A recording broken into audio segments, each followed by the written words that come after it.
Je suis Alain Dipano, 48 ans, je suis éducateur spécialisé et ceinture bleue de Jiu-Jitsu en Master 4. Alors déjà le Jiu-Jitsu brésilien c'est considéré comme le jeu d'échecs humain. Donc c'est vraiment tout ce qui est cognitif et aussi confiance en soi. Et alors il faut mettre l'ego de côté parce que c'est un sport, c'est un art martial qui est très ingrat.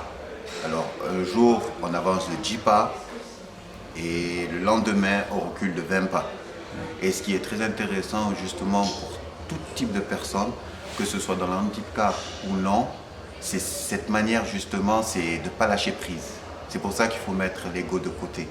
Et là où je vois le lien entre la population dans le polyhandicap, dans la mobilité, même dans la mobilité réduite, parce qu'on peut tout travailler, tout se travaille dans le jiu-jitsu brésilien.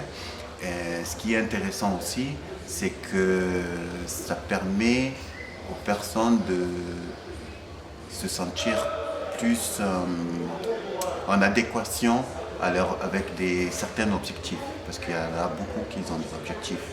On peut même lier tout ça à un objectif concret, c'est-à-dire la personne qui est en mobilité réduite, ça va la forcer, ça va la stimuler à aller de l'avant et de ne pas rester sur elle-même ou assister, même si elle en a besoin de l'assistance, mais juste un accompagnement.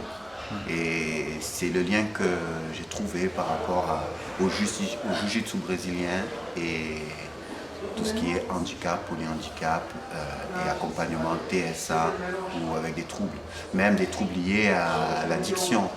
Le fait de travailler avec ce type de population, avec ses résidents, en l'occurrence dans un institut ou dans une fondation, le fait de leur faire du jiu-jitsu brésilien, ça peut leur permettre aussi de mettre leur addiction de côté pour un instant. Parce qu'on ne va pas prétendre qu'ils vont arrêter grâce au jiu-jitsu brésilien. Mais on va atténuer leur addiction justement, leur dépendance. Et c'est toujours un plus. De stimuler, histoire de stimuler, d'encourager, parce qu'il y a beaucoup d'encouragement, parce que c'est un sport très ingrat, je trouve très ingrat. Très bon, moi j'adhère, je suis dedans, il n'y a pas de souci, mais c'est très ingrat, parce qu'un jour on avance de 10 pas, le lendemain on recule de 20 pas.